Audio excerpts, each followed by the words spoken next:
ఈ వీడియో చూస్తున్న వారికి నమస్తే అండి. మన ఛానల్లో జెన్యూన్ ఇన్ఫర్మేషన్ షేర్ చేయడం జరుగుతుంది. So please subscribe, like, share, comment. ఈరోజు సమాచారం తెలుసుకుందాం. హైదరాబాద్ నుంచి అమరావతికి వచ్చి పనిచేస్తున్న ఉద్యోగులకు రాష్ట్ర ప్రభుత్వం ఉచిత వసతి సౌకర్యాన్ని పొడిగించింది. రాష్ట్ర సచివాలయం, అసెంబ్లీ, హైకోర్టు, రాజ్భవన్, హెచ్ఓడి ఉద్యోగులకు ఉచిత వసతిని మరో ఏడాది పొడిగిస్తూ ఉత్తర్వులు జారీ చేసింది. ఉమ్మడి గుంటూరు, కృష్ణా జిల్లాల పరిధిలో పనిచేస్తున్న వారికి 2024 జూన్ 27 నుంచి 2025 జూన్ 26 వరకు ఇది వర్తిస్తుందని పేర్కొంది. ఇప్పుడు మరో సమాచారం తెలుసుకుందాం. జీవో 117 రద్దుకు ప్రభుత్వం సిద్ధం. ఉపాధ్యాయ సంఘాలతో సంతృప్తికరంగా ముగిసిన పాఠశాల విద్యాశాఖ డైరెక్టర్ చర్చలు. ఉపాధ్యాయ సంఘాలతో పాఠశాల విద్యాశాఖ డైరెక్టర్ విజయ రామరాజు గారు జరిపిన చర్చలు బుధవారం సంతృప్తికరంగా ముగిశాయి. ఉపాధ్యాయ నాయకులు చేసిన దాదాపు అన్ని సూచనలకు డైరెక్టర్ గారు ఆమోదం తెలిపారు. పని సర్దుబాటుకు కొత్తగా మార్గదర్శకాలు విడుదల చేసి సర్దుబాటు చేపట్టనున్నట్లు ప్రకటించారు. ఉపాధ్యాయుల హేతుబద్ధీకరణ జీవో 117ను రద్దు చేసేందుకు అంగీకరించారు. సర్దుబాటుపై ఇటీవల విడుదల చేసిన మార్గదర్శకాలపై ఉపాధ్యాయ సంఘాల అసంతృప్తి వ్యక్తం చేసినందున ఈ ప్రత్యేక సమావేశం నిర్వహించారు. ఇక్కడ ఆమోదించిన అంశాలతో 2-3 రోజుల్లో మార్గదర్శకాలు జారీ చేసి సర్దుబాటు చేపడతామని నాయకులకు డైరెక్టర్ హామీ ఇచ్చారు. చర్చలపై నాయకులు సంతృప్తి వ్యక్తం చేశారు. ప్రాథమిక ఉన్నత బడుల్లో 98 లోపు విద్యార్థులున్న పాఠశాలలకు కూడా న్యాయం జరిగేలా కనీసం 5 పోస్టులు కేటాయిస్తామని డైరెక్టర్ హామీ ఇచ్చినట్లు వారు పేర్కొన్నారు. సమావేశంలో తీసుకున్న నిర్ణయాలను ఉపాధ్యాయ నాయకులు మీడియాకు వెల్లడించారు. అవి ఉపాధ్యాయుల పని సర్దుబాటుకు ఆయా యాజమాన్యాల పరిధిలోనే మొదట చేపడతారు. ఆ తర్వాత అవసరం మేరకు ఇతర యాజమాన్యాల పరిధిలోని పాఠశాలలో సర్దుబాటు చేస్తారు. పని సర్దుబాటులో సీనియర్కు విల్లింగ్ అవకాశం ఇస్తారు. సీనియారిటీ లెక్కింపులో ర్యాంకును పరిగణలోకి తీసుకుంటామని హామీ ఇచ్చారు. దివ్యాంగ ఉపాధ్యాయులు 2025 మే 31 లోపు పదవీ విరమణ చేసేవారికి సర్దుబాటు నుంచి మినహాయింపు. ఇప్పటి వరకు ఉన్న మెరిట్ కమ్ రోస్టర్ పద్ధతినే కొనసాగిస్తారు. మండల విద్యాధికారి స్థాయిలోనే సర్దుబాటు ప్రక్రియ కొనసాగుతుంది. మిగులు ఉపాధ్యాయులను మొదట ఆయా మండలాల పరిధిలోనే సర్దుబాటు చేస్తారు. అవసరమైతేనే పక్క మండలానికి పంపిస్తారు. ఎయిడెడ్ టీచర్లకు విలీనం అయిన తేదీనే సీనియారిటీగా పరిగణిస్తారు.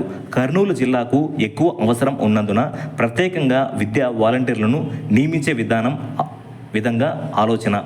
పాఠశాలలో ఆగస్టు 16న ఉన్న విద్యార్థుల సంఖ్యను ప్రామాణికంగా తీసుకుంటారు. ఇప్పుడు మరో సమాచారం తెలుసుకుందాం. సిఆర్పిలను త్వరలోనే విద్యాశాఖలో విలీనం చేయబోతున్నారు.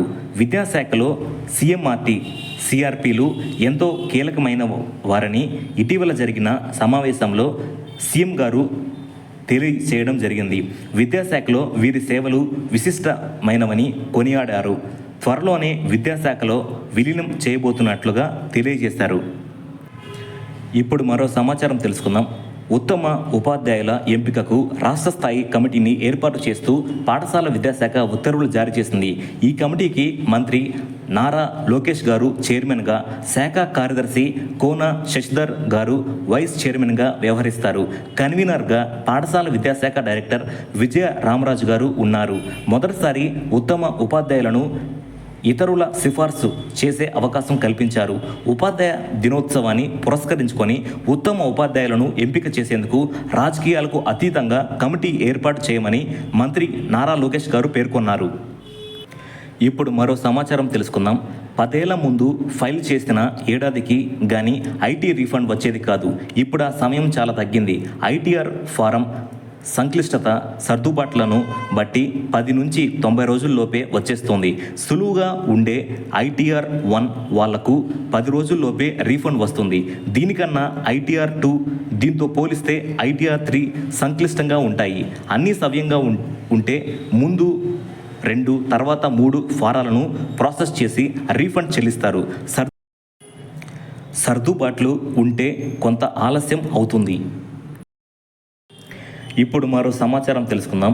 ఆర్టీసీ గ్యారేజీలు, వర్క్షాపుల్లో పనిచేస్తున్న ఉద్యోగుల సమస్యలు పరిష్కరించాలని కోరుతూ సంస్థ ఈడీ ఇంజనీరింగ్ రవివర్మకు నేషనల్ మజ్దూర్ యూనిట్ అసోసియేషన్ వినతి పత్రం అందజేసింది. ఉద్యోగుల సమస్యలపై సంఘం రాష్ట్ర కార్యాలయంలో బుధవారం సమావేశం నిర్వహించారు. బస్సుల మరమ్మతులకు కావలసిన పరికరాలతో పాటు విడి భాగాలన్నీ అందుబాటులో ఉంచాలని, గ్యారేజీలు, వర్క్షాపుల్లో ఉద్యోగులకు కనీస సదుపాయాలు కల్పించాలని, చిన్న పొరపాట్లకు పెద్ద శిక్షలు వేయవద్దని సమావేశంలో చర్చించారు. వీటిపైనే ఈడీకి వినతి పత్రం అందజేసినట్లు ఎన్ఎంయుఏ రాష్ట్ర అధ్యక్ష ప్రధాన కార్యదర్శులు పివి రమణారెడ్డి గారు, వై శ్రీనివాసరావు గారు ఓ ప్రకటనలో తెలిపారు. ఇప్పుడు ఆర్థిక నిపుణులు ఇచ్చిన సలహాల సూచనలు తెలుసుకుందాం. సురక్షితమైన పథకాల్లో ఒకేసారి మదుపు చేసి నెల నెల వడ్డీని తీసుకోవాలి అని అనుకుంటున్నారా? మీకోసం అందుబాటులో ఉన్న 3 ముఖ్యమైన పథకాల గురించి తెలుసుకుందామా? పెద్దల పొదుపు పథకం సీనియర్ సిటిజన్ సేవింగ్స్ స్కీమ్ ప్రస్తుతం అందుబాటులో ఉన్న పథకాల్లో మంచి రాబడినిస్తున్న పథకం ఇది. అర్హత 60 ఏళ్ళు నిండిన వారు. రాబడి 8.2%. పెట్టుబడి కనీసం 1000 రూపాయలు, గరిష్టం 30 లక్షల రూపాయల వరకు.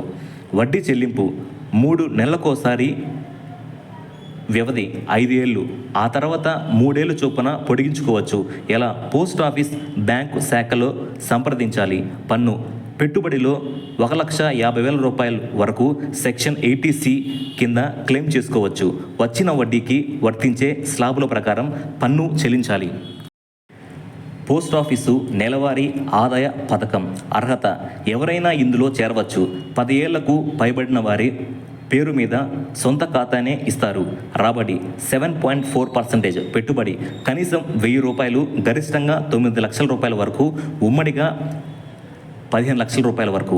వడ్డీ చెల్లింపు నెల నెల అందుతుంది. వ్యవధి 5 ఏళ్ళు. ఎలా? దగ్గరలోని పోస్ట్ ఆఫీసును సంప్రదించి జమ చేయవచ్చు. పన్ను వచ్చిన వడ్డీపై వర్తించే స్లాబులను బట్టి పన్ను వర్తిస్తుంది. మరొకటి పన్ను ఆదా ఫిక్స్డ్ డిపాజిట్. ఆదాయపు పన్ను మినహాయింపుతో పాటు నెల నెల ఆదాయం రావాలనుకుంటున్నప్పుడు బ్యాంకులో పన్ను ఆదా ఫిక్స్డ్ డిపాజిట్ పథకాలను ఎంచుకోవచ్చు. ఈ పథకాన్ని ఎంచుకునేటప్పుడు నెలవారీ వడ్డీ చెల్లింపు మంత్లీ పే అవుట్ ఐచ్ఛికాన్ని ఎంచుకోవాలి. అర్హత ఎవరైనా. రాబడి ఇది బ్యాంకులు అందించే పథకం కాబట్టి బ్యాంకులను బట్టి వడ్డీ మారుతుంది. ప్రస్తుతం చాలా బ్యాంకులు సీనియర్ సిటిజన్లకు 7.5%, 60 ఏళ్ళు వారికి 7% అందిస్తున్నాయి. పెట్టుబడి పరిమితి లేదు. వ్యవధి 5 ఏళ్ళు. ఎలా? ఏదైనా బ్యాంకు శాఖను సంప్రదించి ఇందులో మదుపు చేయవచ్చు. పన్ను పెట్టుబడిపై 1,50,000 రూపాయల వరకు సెక్షన్ 80C కింద మినహాయింపు క్లెయిమ్ చేసుకోవచ్చు.